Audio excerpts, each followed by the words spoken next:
Queridos amigos, no cabe ninguna duda de que los recuerdos son encubridores.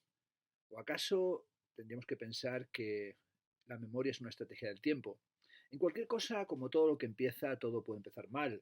Y así el primero de los directos de esta sección del Yo estuve allí, pues la ha iniciado con una errata verdaderamente vergonzosa. Y el error que he cometido ha sido el de decir que en la inauguración de Arco del año 1982 se encontraba allí ya la plana mayor de los socialistas que estaban apoltronándose en el poder. Pero tal cosa no es cierta. Sencillamente es una reconstrucción completamente desafortunada, porque todavía faltarían unos meses para que llegara Felipe y toda la tropa para plantearnos esa especie de horizonte en el que en España iba uno a recoger margaritas y rosas en los campos incluso más desertificados y que los cereales serían lugares en los que podríamos estar todos como si fuera un jardín de infancia, acunándonos por la noche y dándonos en el pechito Viva Porú para que se nos quitaran todos los catarros y constipados que nos tenían absolutamente enfermitos y afligidos. En cualquier caso, no era esto lo importante, quién estaba al frente del poder en aquel momento, porque nos encontrábamos en esa llamada transición político-cultural en la que se podía cambiar de chaqueta cuanto más rápido mejor, y allí sí que se podía aplicar aquella fórmula de igual que te digo una cosa, te digo la otra, o si hay que ir, se va, ir pana es tontería.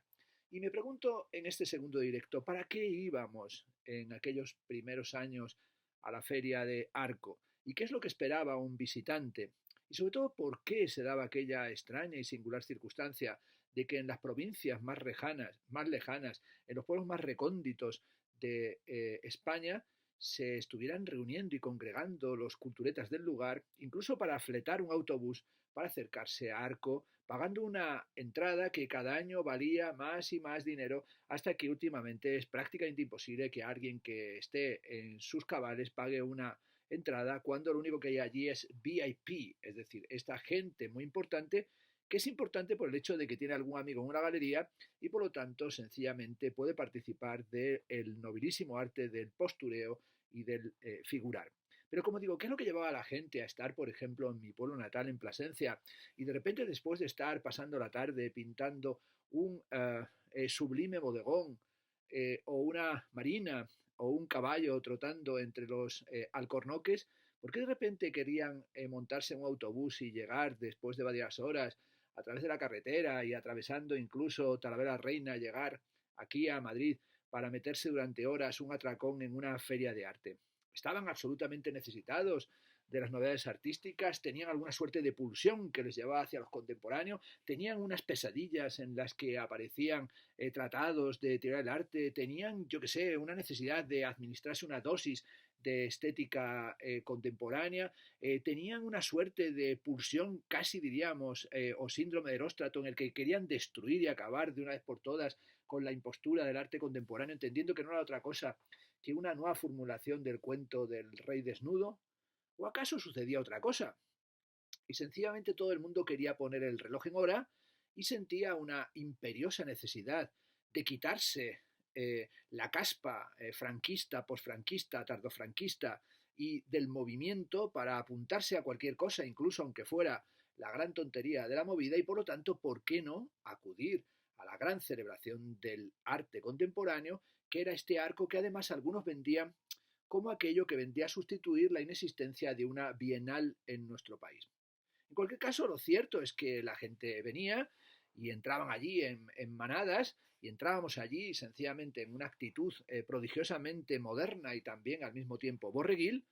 y se podía ver por los pasillos de Arco a la gente pues con mochilas y con bocadillos de mortadela con aceitunas y cómo caían finalmente absolutamente destrozados, derrengados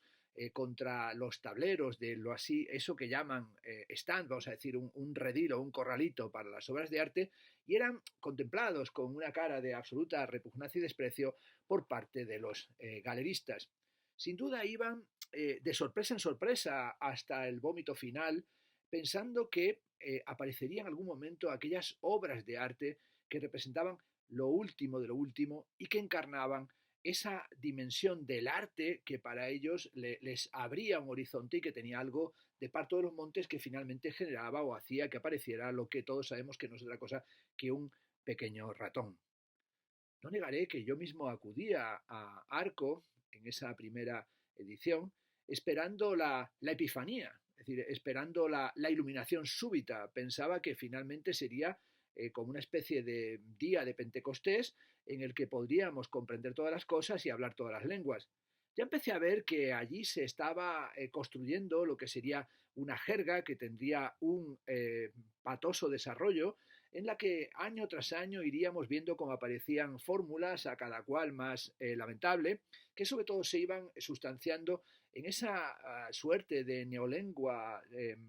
pseudo anglosajona, en la que aparecían todas esas secciones, subsecciones, parasecciones, departamentos, compartimentos, todos ellos como proyectos, vamos a llamarlos así, curatoriales o comisariados, en los que aparecían selectos proyectos, advisors y toda la colla que realmente daban trabajo a un montón de menesterosos, la mayor parte de ellos, o todos puede decirse, sin cobrar ni un solo duro, ni un solo euro, pero con la esperanza o con la aspiración de que esto engrosaría su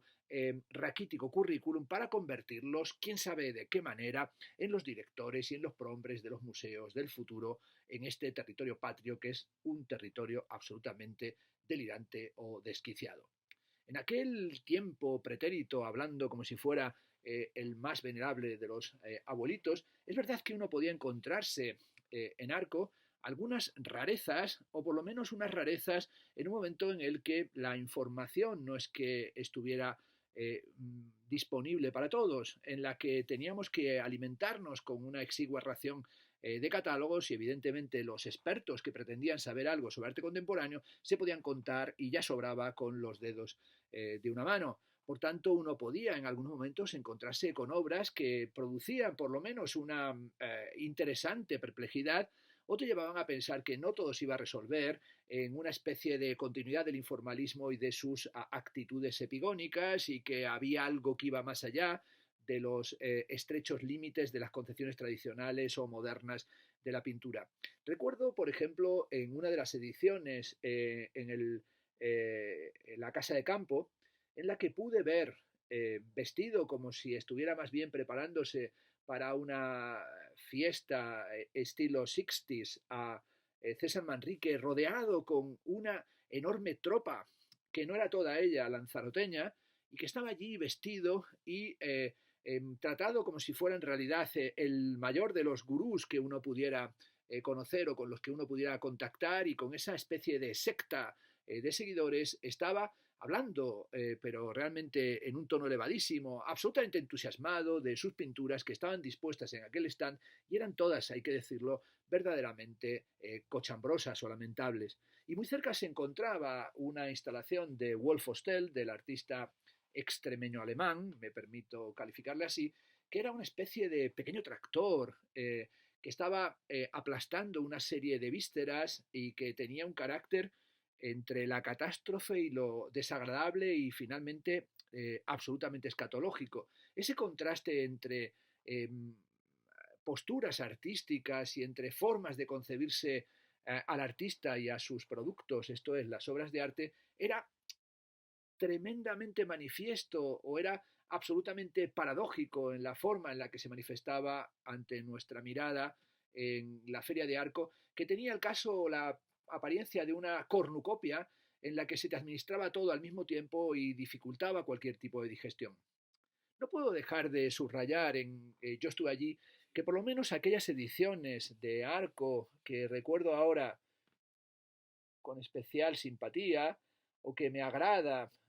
custodiar este recuerdo, tenían sobre todo unas prolongaciones, que tal vez es lo que hace que sean recordadas con mayor afecto, unas prolongaciones en las que todo el mundo venía a convenir que lo interesante no era la fiesta, sino en realidad las copas que uno se trajinaba o trasegaba o se administraba hasta altísimas horas de la noche y en algunos momentos incluso prolongaba hasta el amanecer con una actitud más bien de jaranero que de experto en tendencias estético-contemporáneas. Era allí donde ya a altas horas de la noche el abracismo continuaba desarrollándose y era en ese arco y en esa flecha y en esa diana donde yo creo que sobre todo la gente iniciaba esa actitud que lleva a la exaltación de la amistad, a los cantos regionales y a la negación de la evidencia que en este caso era una evidencia nada artística.